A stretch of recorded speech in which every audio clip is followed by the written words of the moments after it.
Welcome to the Pursuit of Wellbeing. My name's Maria Brosnan. I'm the founder of Pursuit and your host for the show. We're dedicated to providing wellbeing information, inspiration and support for teachers, leaders and school staff around the world.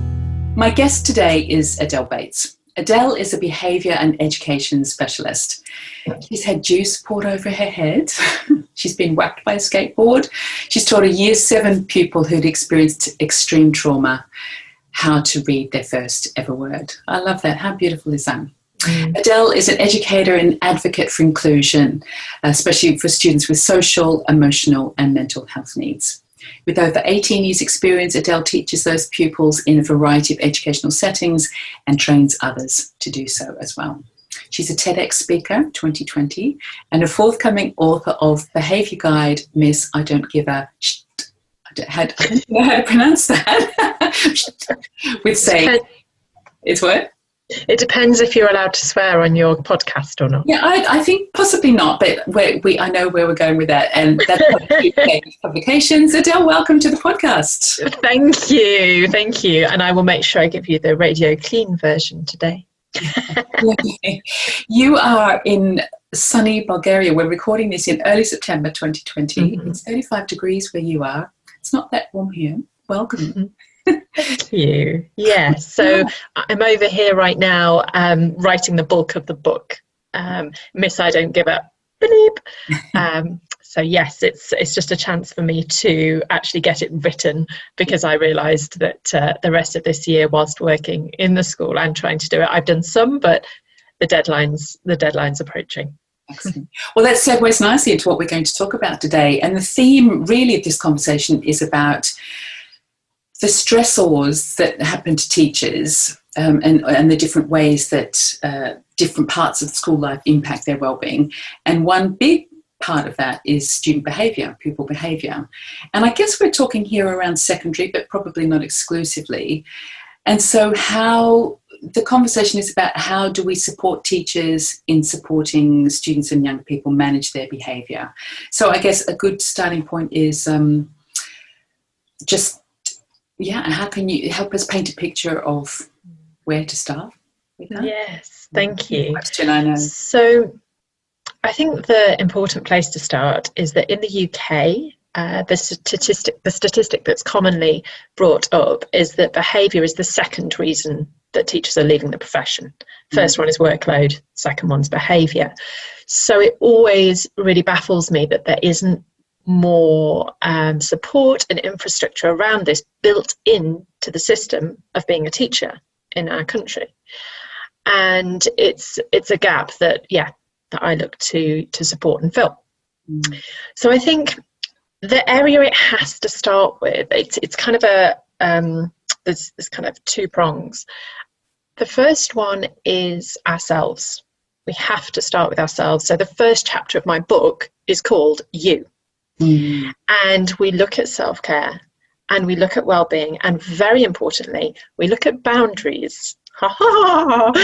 Because as teachers will know, if you struggle to hold your own boundaries, so let's use something really simple. Let's say it's lunchtime and you would like to eat your lunch. Now that sounds simple, but it's not always doable in schools. You've got a lunchtime detention, there's an emergency meeting, you've got to prep your room, which is the other side of the school, and you grab that sandwich and before you know it, you've had one bite and the bell's gone, right? But you really want to have lunch because you know that will help you, but you struggle to hold that boundary for yourself. You struggle to put that boundary in your own self-care. So that's one area. And then, this is the juicy bit for me, when we move on to behaviour, it's the same muscle we need, it's that same boundary. So that's why I begin with looking at your own boundaries for yourself and helping strengthening that muscle. Because then when you go to dealing with challenging behaviour or behaviour that's challenging for the adults, then you've already kind of flexed that a little bit. So you are able to hold that more strongly. And holding boundaries, really importantly to say, it doesn't have to be all about discipline punishment, zero tolerance. I'm not talking about that. I'm talking about the ability for you to look after yourself whilst a child is maybe shouting at you, swearing at you, throwing things at you. You need to be able to protect yourself in that place. So that was the first rung. And then the other area is the infrastructure and the support. So this is what I'm looking towards school leaders and local authorities, even government. I'm looking towards them and saying, if we want to retain staff around behaviour, we need support in there. Now, what really interests me around this, so I work in a lot of SEMH schools. So that's schools with students with social, emotional, mental health issues. And a lot of them have been excluded at least once, if not more. I've got one student, she's been excluded 6 times from mainstream schools. So we're really talking about very young, vulnerable young people whose behaviour is really challenging for the adults. 6 schools have said so, you know. And what really fascinates me about these young people is that, fantastically, they get support from therapists, okay? And we have a therapist in school, in the main school that I work. Now, that therapist, the model of therapy is that they get supervisors. And you cannot be a therapist unless you have a supervisor. That's like part of the model of therapy. And those therapists are working with the same children that we are. And yet, as teachers and even as teaching assistants and support staff, we don't get that supervision. Now, when a child, or actually any human, is distressed, is triggered, is reliving trauma, is kicking out in any way, shape or form in your classroom, they are giving you some kind of energy, right? There's some kind of, either it's projection or they are subconsciously wanting you to feel as bad as they are. They perhaps don't understand what's going on. They perhaps don't know how to communicate their needs. And so you get a lot of aggression, violence, negativity in this behaviour. And it's got to go somewhere. And that's why I'm talking about the boundaries. Unless we have both personally a practice system of holding our own boundaries so that we're not as affected by that, and secondly, the structure within our education system to support us with these kind of incidents, guess what? We're going to get burnt out. We're going to get upset. It's going to affect our own mental health. And I see this all over the place. Absolutely. Yeah, absolutely. And you make such, wonderful points. Thank you for such a vivid introduction. And let's go back to step 1 then, about how do we set the boundaries? So back to the example of having lunch, and I see this all the time as well, that teachers are too busy to eat, or they need to make a choice between having a cup of tea or going to the bathroom. You know, those such time pressure. So what tips, what suggestions, what can we do to support teachers to set those boundaries and to hold those boundaries to get the most basic needs met during their day, to eat and drink and go to the bathroom? Yeah, exactly. How do we do that? Yeah. So from my experience, the most important thing to do is look at this issue before you get there. Actually, that moment on the knife edge that you just described, is it toilet or food? Yeah. We're almost too late by then. Yeah. We need to start way before that. So we need to start way before that in terms of, say, the bigger picture. When we're teacher training, we need to be talking about this right at the start. But for ourselves, let's go. Again, I'm going to do what teachers can do individually and then what I feel that we could be doing systematically. So individually, it can be really useful to, when you are in a time and space where you feel relaxed, so whether that's at home on your sofa, whether it's walking your dog in the park, wherever it is, it's at that moment you look at this issue and you look, and let's say it's the lunch thing, and we say, okay, I'm not getting lunch. And then you kind of feel into that. Do I need lunch? Body usually says yes. Okay, great. So then you need to start thinking, okay, what is a doable, achievable kind of mini goal in this? Is it that next week I'm going to have lunch 3 times? Yeah. So that so we do it in bite-sized steps, because then we can achieve it and we can start to feel the benefit, because the body is amazing. When we start to feel the benefit of doing something small, we're more likely to want to do it. Whereas if we go in straight away from, I'm not eating lunch, that's it, I need to eat lunch 5 days a week, and if I don't, there's another thing to bash myself over the head with, actually that's counterproductive. So it's taking that time. So whether that is, as I said, in a relaxed space, for some of you, it might be during meditation. For some of you, it might be during a conversation with a colleague, a mentor, a partner, a housemate, whoever it is. It'll depend on your different circumstance, but it's really setting the intention. Because if you've got in a habit of not doing self-care at school, it's not going to flip and change unless you change something. So change something small first, get that feeling of like, oh, actually I had lunch on Wednesday, oh my goodness, the double with year 11 was so much easier, for example. And then once you get that feeling, you're more likely to, your body, your system is more likely to want to do it more. So that's the kind of the personal approach. And then in terms of the system and the education system, I think this is a much, much bigger question. I think, first of all, quite importantly, whilst head teachers are ultimately responsible for a lot of the well-being of their staff, I think we also have to realise that head teachers and SLT also need to do the self-care for themselves. Yes. Maria, you and I have been working with a wonderful woman, Kimberly, from Nourish the Workplace. Yeah. Yes. And I shared a while back one of her fantastic resources, which was actually about how can SLT and head teachers look after themselves. We can't just put it all on them as well. There's a real culture shift that needs to change in this. And I think it does come down to those schools who are doing fantastic things, like they're closing the gates at 6 o'clock. Everybody has to be out of school physically by 6 o'clock, or I don't know the technical bits, but they're stopping the email system, so you can't reply after 5 o'clock to any parents or carers. We have to put practical things in place. And again, it starts from us, as whether it's a school, whether it's local authority, whether it's a government. I'm going to be in there one day. I'm going to be in the Department of Education leading part of this. It's taking for that. But it's taking that time outside of the stressful situation. It's very, very, very difficult to change things in the moment or situation or environment of stress. It needs to happen before that. Yeah. It needs to happen before. And then just a caveat, because I don't want people to feel like, oh, I'm getting all this wrong. If you get to that moment of stress and you can't, it is toilet or food, and you've got to choose one of them, you just do what you can in that moment. And then afterwards, again, put that time back in. Where is it you can go on a walk? Where is it you can go for a rant? Where is it you can talk with someone?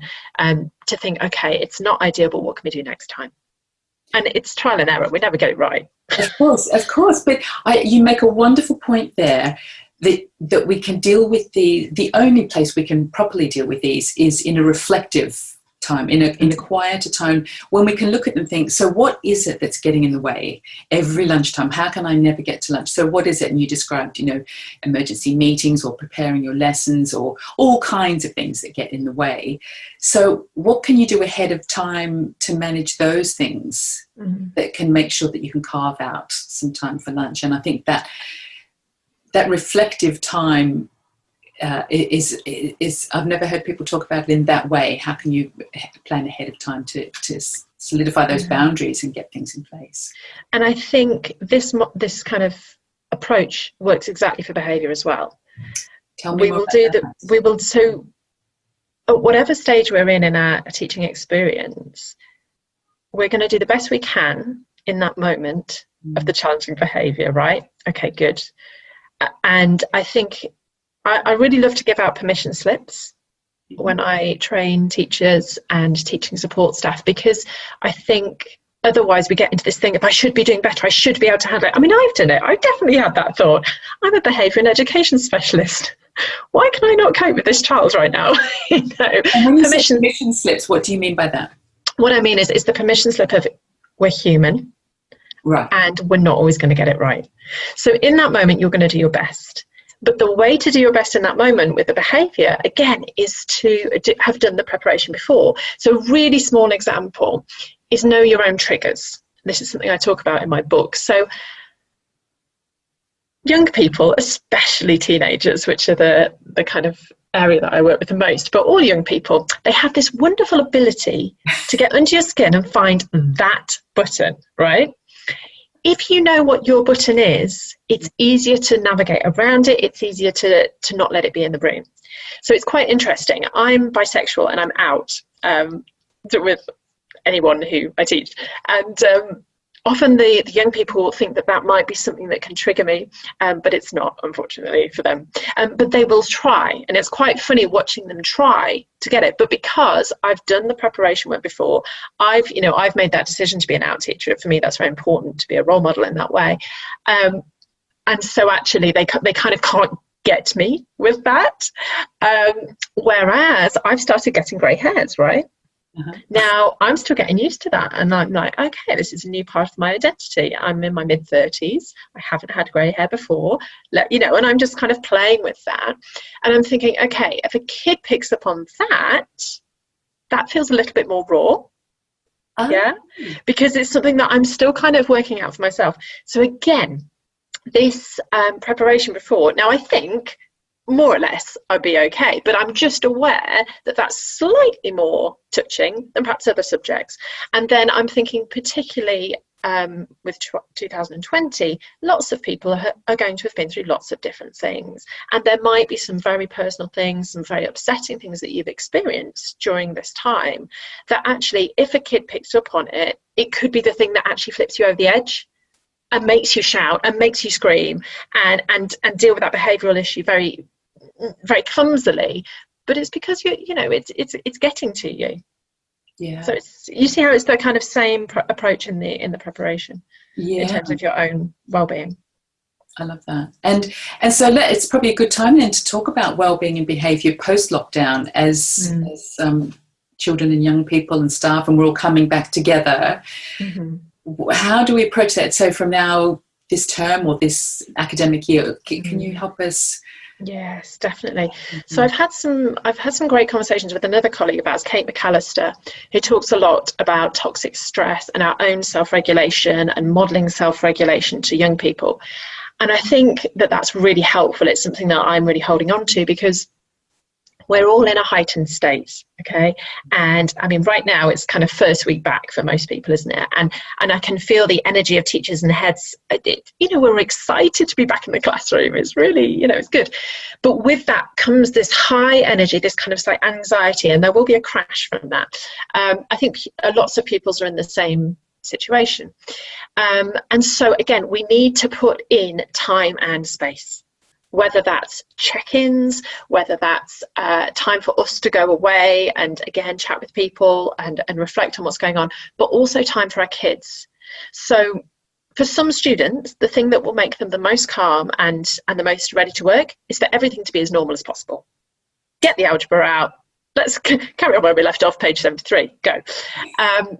For some students, they are not going to be capable of that. Now, I'm thinking of my SEMH students, children with social, emotional, mental health issues. So these are children who already, even before 2020, had experienced trauma, abuse, neglect, mental health issues. And so they already are often in a much more heightened state within the classroom, and hence why it comes out in behaviour, because they're struggling with reliving those experiences or not knowing how to communicate in different social situations. Now put on the experiences they may have had in 2020, that's going to be heightened.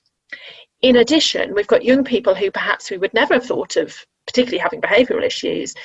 It will come out. And I read something fantastic by Lisa Cherry yesterday, actually, another fantastic woman working around trauma and resilience. And she was saying, let's not be mistaken. It's not that a whole host of young people have suddenly got more mental health issues. It's just that as humans, we are very, very naturally reacting to some kind of trauma, some kind of global pandemic. So there's going to be a reaction from that. And it doesn't mean we need to suddenly label every child with anxiety. We are going to have these responses because we're human, and that's very natural. But again, within the classroom, if you want to maintain an environment that is calm and focused on learning, you're going to have to give extra space for that, because a higher percentage of your young people will be dealing with more challenging things than usual. And if you don't give that time and space in there, if you're not able to, very importantly, is making it feel safe for them. And yes, I'm talking about the practical things that we've all got to do, but also emotionally safe. If they don't feel emotionally safe, they're going to kick off, and you will know about it. How can you give our listeners and viewers some ideas on what are some practical things you can do to make your classroom feel emotionally safe? Yes. So my favourite one is really easy and doesn't take any planning or any extra time. Ding. So you've got your register, and if you're mainstream, there could be up to like 35 children.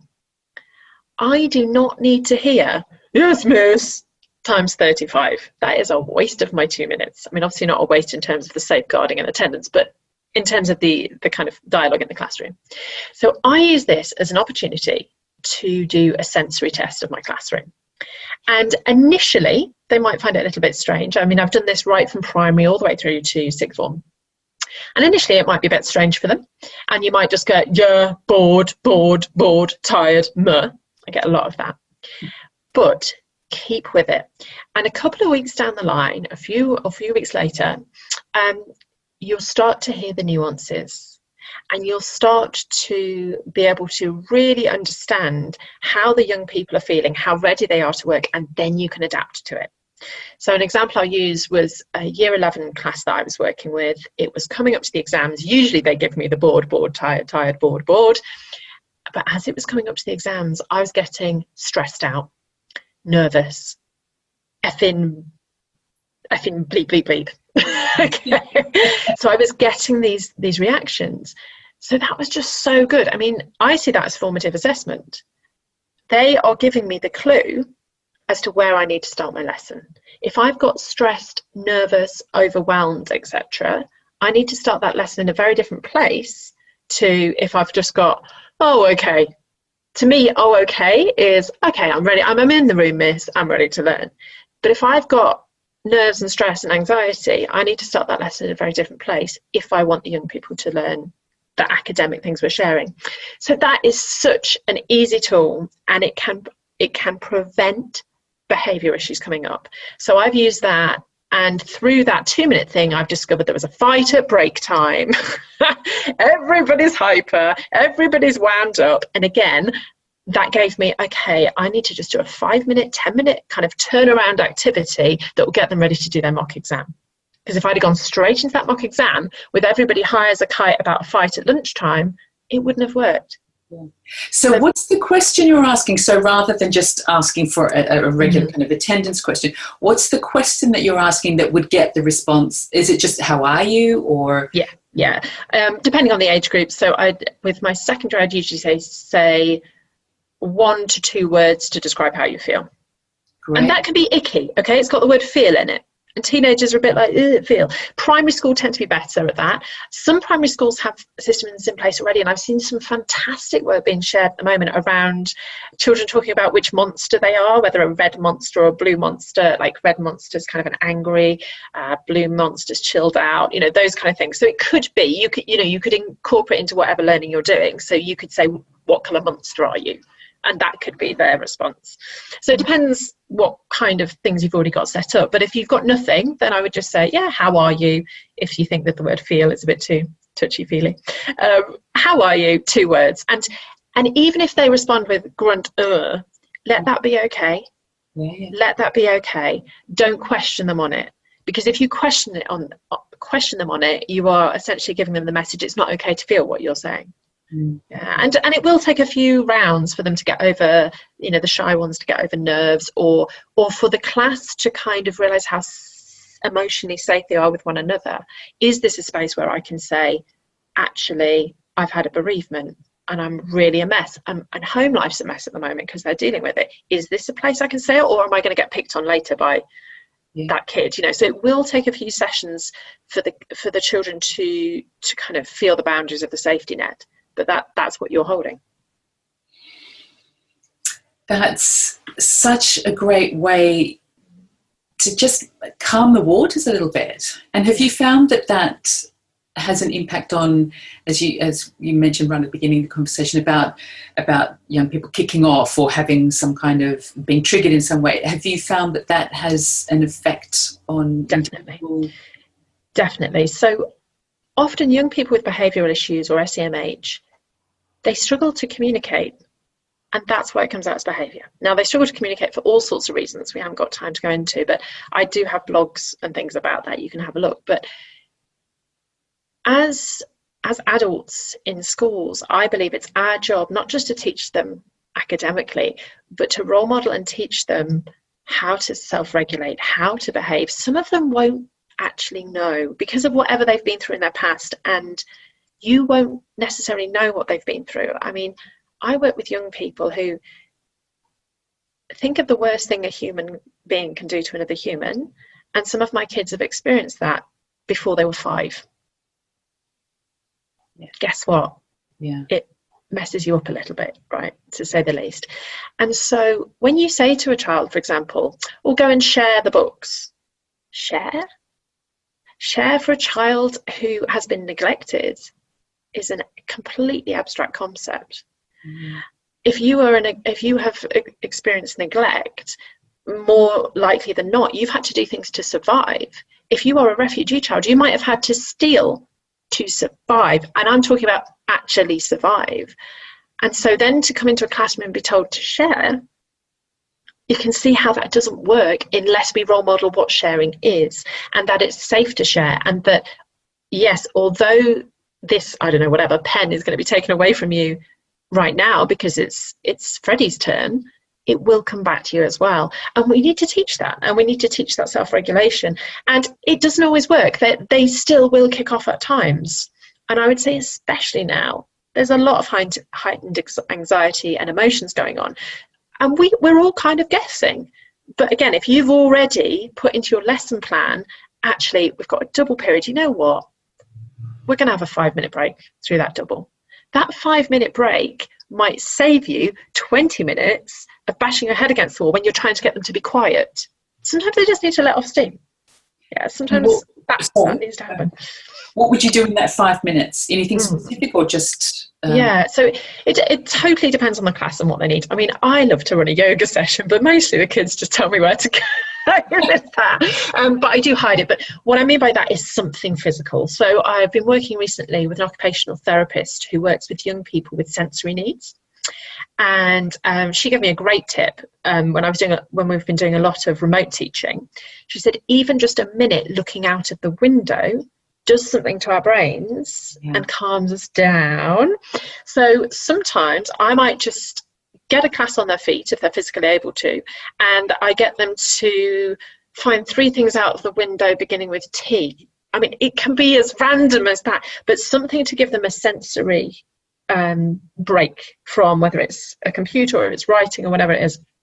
Another really useful tip in terms of behaviour, I had a young person, I was desperately trying to get him counselling. I'd seen lots of evidence of self-anger, lots of anger going to himself. I was concerned there was self-harm going on. And he's really good kid generally, but his behaviour was becoming disruptive in my class. And so whilst trying to fight the system, bang my drum and get him the counselling that he needed, alongside that, I put in a sensory break for him. Now, he's 15. And we're in secondary school. We don't do, okay, everybody get the fluffy blankets out, because that does not wash. Miss, you're being totes cringe is the kind of response you're going to get. So what I did, and I use this a lot, it's a really useful thing for behaviour, is you put in a hidden sensory break. So what I would do in his lesson, when I could see that he was starting to get a bit fidgety, I'd always have a library book. I'm an English teacher. I'd always have a library book that suddenly needed taking back to the library. And I'd just say to him, Liam, it's library book time. Can you pop that back to Mr. Katz? And of course, it really didn't need to be done that moment. But what it did is it gave him 3 minutes. 3 minutes to stand, 3 minutes for him to walk, 3 minutes for blood to pump around his system, 3 minutes for him to have a chat with Mr. Katz. And I'd arranged for the librarian, Mr. Katz, who is fabulous. I'd said to him, look, this kid's going to come every so often. He just needs that sensory break, but can you just kind of chat with him? And then he would come back to the classroom and be ready to learn. Prevention. Yes. And you know what's just shining through, Adele, is so much kindness and understanding. And that feels like the bedrock. And I know teachers are wonderful at this, but having the tools that you're describing, brings this kindness and generosity to the work, and it just makes it better for everybody. Mm-hmm.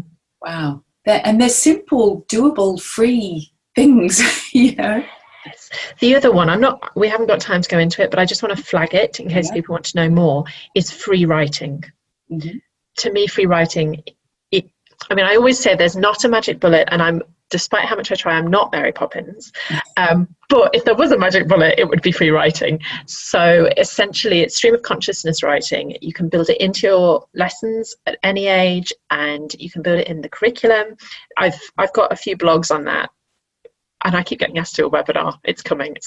But again, it's a fantastic, free, easy tool that can be built within your lesson plan, can be created to support the work. It's not anything extra, but oh my goodness, the joys on that. So I won't say any more because I will talk for half an hour.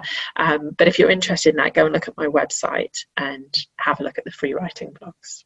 Great. It's such a powerful way to get everything out of your head. I think journaling, writing, anything to get, because when it's in our head, it's so subjective, right? We can really, it's all subjective, but when it's on paper, we can be more objective, like it's an object on the page, and we get it out of our system and can be more objective. So any kind of dumping out of the head. So powerful. I like how you say that, Maria. I haven't used that phrase. It's like an object on the page. I'm gonna steal that one if that's okay. It's all yours. I like that. Also, by the way, if you're kind of intrigued about free writing but sitting there thinking my school would never let me do it, I even give tips on how to wingle it round skeptics. And I just had some feedback recently. A school saw my blogs, and I think there's a vlog on it as well, and they're now trying it with the entire school this term. I'm so excited to hear how it goes for them. Fantastic. Well, that's a good opportunity to wrap up. And Adele, is there anything you'd like to say to teachers, about pupils, about anything, just to any final thoughts from you before we wrap up? I think when it comes to behaviour, there are some buzzwords that come up and are often kind of almost like synonyms to behaviour. And one of them is consistency, and how important it is for us all to be consistent. And I totally agree. However, I think what you were touching on there, Maria, in terms of kindness and compassion, I think that's where the consistency needs to be. So I want to give the example of it. Let's say you've decided that to be consistent, there's no talking during the register, right? And if anyone talks during the register when they're not, not when they're answering, obviously, then it's a detention. Maybe you've put that down and that needs to be done. And I've done that before. That sometimes needs to be done. Let's say that's your thing that you're being consistent on. Great. It's often what I call a non-negotiable. I've talked about those quite a lot. But then let's say a kid has a nosebleed during the register, and they quickly say to their friend, have you got a tissue? Or they get your attention or whatever. Are you really going to give that kid a detention for having a nosebleed? Because if you put consistency in outward actions as like this absolute pedestal of zero tolerance, you're going to get yourself in knots. Because if there is a teacher who would give the child attention in that situation, fine, but I really, really don't think there is. And so what I'm demonstrating there is the consistency is with the kindness. 99.9% your consistency is also with your rules, your expectations in your classroom. Absolutely, because those rules make us feel safe, and that's really important for well-being, and it really helps the behaviour. If children know where the boundaries are, then they know what they can get away with. But the consistency really has to come from your actual kindness and compassion first, so that then in that 0.1% of the time when the child is talking during the register because there's a nosebleed, because their arm's falling off, whatever's going on, then you're able to react to that, to what's happening in the present moment. So I think that when I'm asked about consistency in behaviour, that's my answer, that yes, we need to be consistent with the compassion, and then that then enables us to not only create the safe buffer for the children, but also to be present and to react to what's happening in the moment and what's needed in the moment, not some kind of random framework that we've made up. Yeah, Yeah. And I know we're running short on time, but I want to just pick up on the point about kindness and compassion for anybody that's hearing this and thinking that feels soft, or that feels weak, or that feels like they're just going to run riot with me. And I know we've talked about a lot of different strategies there, but is there just a quick point you could make there about how kindness and compassion doesn't equal weak and Absolutely. I am passionate that my young people do the best they can in their education. And sometimes, because of that, I have to hold very firm boundaries. So I think that nicely, yeah. Yeah. So an example might be, there's a young person I work with. They've been out of education for 7 years because of their home life situation. And they once said to me, at primary school, miss, all I had to do was kick over a chair, and then I got to go and watch videos and eat ice cream. Oh, okay. So you can see there that the compassion and kindness actually was undermining the child. And unfortunately, now that child's with me in secondary school and massive educational gaps. So you can see how that's what I'm talking about, reacting to what's happening. Actually happening. And then once this child had told me this, I sat him down and I said, right, you've told me that. Now, I'm really, really passionate about your education. And you know what that means, don't you? And he was like, and I said, it means that sometimes I'm going to hold those boundaries and I'm going to be very firm with you. And I'm not going to listen to your excuses because I know you have the potential to do well. So to sum it up, it is a Julie Andrews quote. I will be kind, but firm. Julie Andrews is a great place to. Exactly. Okay, Adele, can you tell us, what do you do personally to take care of your own? What are your self-care practices? The main one that works for you. So I came about this kicking and screaming to the thing that helps me the most. So when I was 26, I started having lots of difficulties with my menstruation, lots of pain. I had all sorts of phantom pains as well during my ovulation. I was bleeding when I shouldn't be bleeding, all sorts of things. And the crux of it was, at the time, my mum was 49 and just about to have a full hysterectomy. And at this time, my early 20s, I was like, as my nan used to say, I was like a bull at a gate. I never stopped. I never, ever stopped. And another one my nan used to say was, you're going to meet yourself coming back, you are. And that was very much how I was. Everything needed to happen yesterday. And so I had no room for self-care or like anything, and let alone periods. I mean, come on. So that's kind of where I came from. And I think it's important to say that because people will be listening to this thinking the same thing. So then one day I had the mother of all period pains. I was on the floor. I was writhing. I love that word, writhing. It was just overwhelming pain, and there was nothing I could do. I'd been to the doctors and the hospital, who'd prodded and poked for weeks on end, and told me there was nothing wrong with me. Mm-hmm. So there was nothing that my medical, the NHS medical approach could give. And so in this moment, I can remember it very clearly. I was on the floor of my studio flat, and there happened to be the brochure of the Brighton Fringe. And in that, there was a workshop about creativity and the menstrual cycle.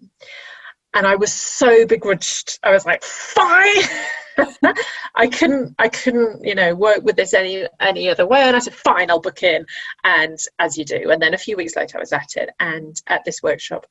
And this workshop actually changed my life because I learned the power, and I am going to use the word power, of my menstrual cycle.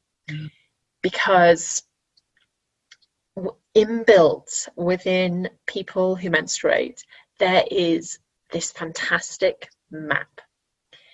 And this map, if we follow it, if we're able to follow it, and there's lots we can talk about around that, but if we are able to honour and be aware of this map that is physically built in our bodies, then we have a natural path to self-care. So within the cycle, there are points in which, guess what? It's best to rest. But there are other points where it can be really useful to generate ideas. There are other points where it's a really great time to go out there and be superwoman. There are other points where it's really good to do some editing or clearing or decluttering. And what I started to discover, and this is the bit that appealed to my skeptic brain that was really kind of going, I can't just sit and rest and bleed. That's not going to work.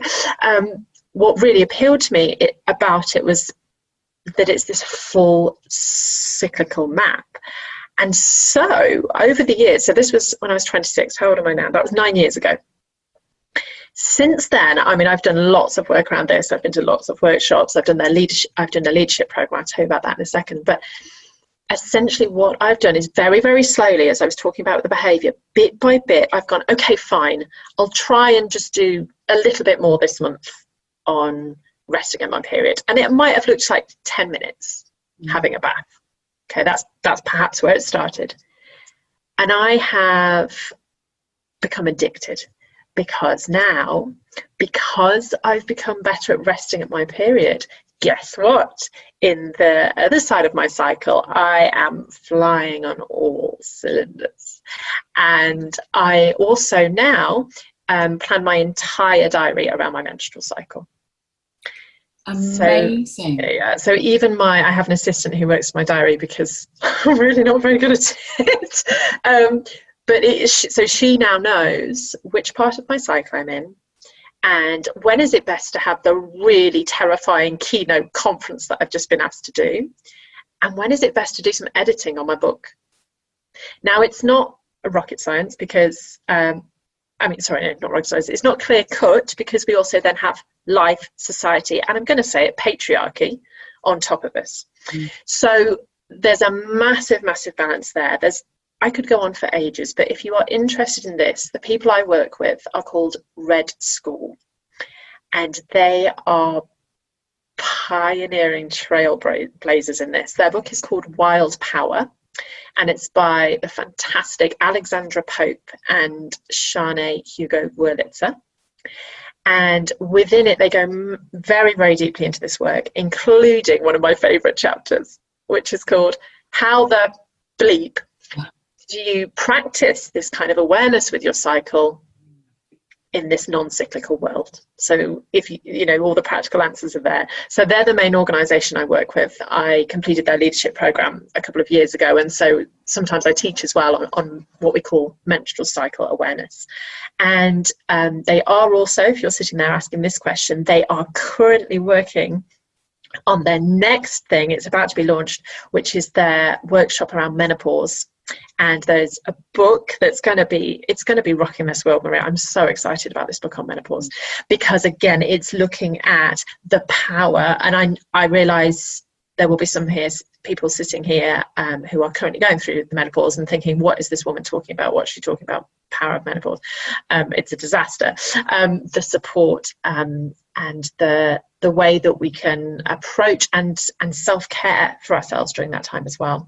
There's also areas looking at for people who don't have a regular cycle and how to support that, our trans friends and how they might interact with a cycle, or for trans women, or postmenopausal women, how they might interact with the moon in place of the cycle. So it kind of caters for everyone around that. And then just to finish off, when you bring that back into school, oh my goodness, the power of it.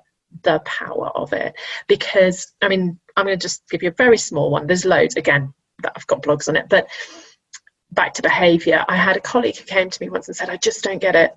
This girl, we've done so much work with her. Her behaviour's really good, but about once a month, it all goes wrong and we go back to zero. All you need to do is know the menstrual cycle. So I was able, with this knowledge, to support him, not overtly. This was not like him going up and going, I'm going to support your menstrual cycle. That would not work in that situation. But I was able to support him, firstly introducing him to the idea of going, once every roughly 28 days, what could that be? But also helping him slightly adapt his learning to support her needs at that time. And guess what? Her behaviour issues went.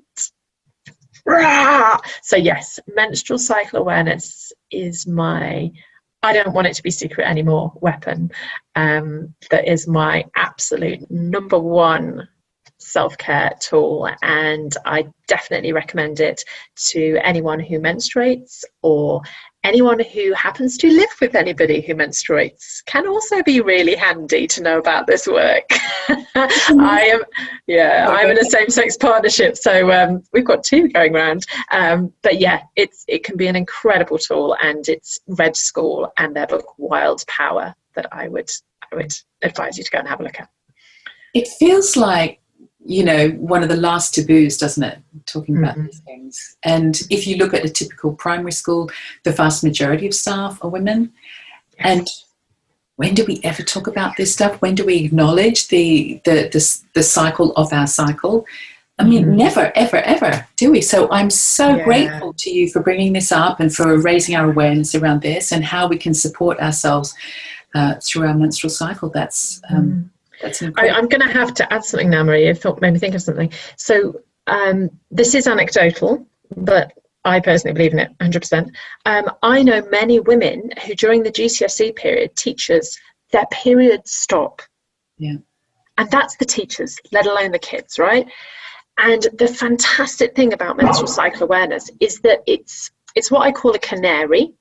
Okay, so people who menstruate have this wonderful power to really let the community know what's going on. So if women have stopped, and people who menstruate have stopped bleeding, that means there's something not safe about that environment. It's the canary, like in the World War, they sent the canaries down the mines to check, and that kind of goes the same. You can see how that works in other ways. Like if you start getting a cough and a headache, and it kind of continues, and a few people at school get that, it's a stressful time. It's very similar. But what I think is amazing about menstrual cycle awareness is it works personally. So I know, for example, if I get pains 1 month now, there's something in my lifestyle that's putting that pressure on, because I don't need to have pains anymore because I've adapted my life around it. But also it can work for the community, and it can work for the school. And then once I found out that women their periods are stopping during GCSE exam period, I mean, to me, that is just a warning sign. There's something wrong with this system. And the thing is about the menstrual cycle awareness is that it is the canary. And if you ignore that, then it gets worse, Exactly, because that's showing up what's happening in our nervous system. And if our nervous system is under such stress, because there's two branches, and I'll go on to a little rant here, this is my soapbox about when we use one branch of the nervous system, the autonomic nervous system, which is the sympathetic branch, which is the fight, flight or freeze response. When we overuse that branch, the other branch, the parasympathetic branch, which is all about rest, digest, our hormone regulation, all of that, the other part of that doesn't get the literally the reserves that it needs. It doesn't get the energy and the glucose and the oxygen, because it's all being used up in the fight, flight or freeze response. And so that's why it's a physiological thing that happens. It's absolutely because we're not safe and our bodies are depleted. And you're so right. If we ignore it, look at all the difficulties women have in conceiving, in miscarriages. The problem doesn't go away just because we stop our cycle under stressful situations. It's a much, much, much bigger problem. So yeah, we could talk about this all day. We could. And maybe we will. Maybe let's just do a whole podcast about this and talk about this, because we're affected by it. It impacts us, and as you said, by looking at it and by working with the cycle, that's the natural map to our well-being. What a beautiful way of putting it. Wonderful. Adele, thank you so much. This has been a wonderful conversation. My guest has been Adele Bates. You can find more information on her website, which is adelebateseducation.co.uk. And in fact, would you like to tell people about your 6-week mini CPD downloadable? Yes. Thank you. Yes. So if you're interested in these things, I've got a downloadable CPD, and this is kind of dual purpose. So the same dual purpose I've been talking about all the way through. If you're an individual teacher or teaching assistant or support staff, you can go through that training individually, and there are thought points, activities for you to try in the classroom, and things that you can do yourself. Also, I've had senior leaders and head teachers, etc., use them as kind of, I suppose, starters in staff briefings and things. So they've used it over a series of 6 weeks, so that you're looking at a part of approaches to behaviour, just a little 5-minute thing each week. They're kind of thought pieces or small activities. So it can be used in either way. And that's downloadable from my website, and it's £15, 15, and you can get that on there. Yeah, brilliant. And you've got lots of other resources there that are all incredibly reasonably priced, and tons of fantastic resources on your website. So that's adelebateseducation.co.uk. You can connect with Adele on Twitter at Adele Bates Z on the end. Yeah. Right. Anywhere else you'd like people to find you that they can? Oh no, that's enough. That's part of my self-care and self boundaries. I only do Twitter. So Twitter, Adele Bates Z, or over on the website. Yeah. Thanks so much for watching. Check out our website, pursuitwellbeing.com, for information about our 5-step wellbeing action plan for teachers and school leaders. There's a link in the description below. Or take our free teacher anxiety quiz at teacheranxietyquiz.com. The quiz only takes a couple of minutes, and you'll get a better understanding of where you are today, plus tips to immediately feel better. I'd love you to connect with me on Twitter at Maria Brosnan. And if you enjoyed the show, please hit the subscribe button. If you feel inspired, give us a thumbs up, comment, and share it with your friends.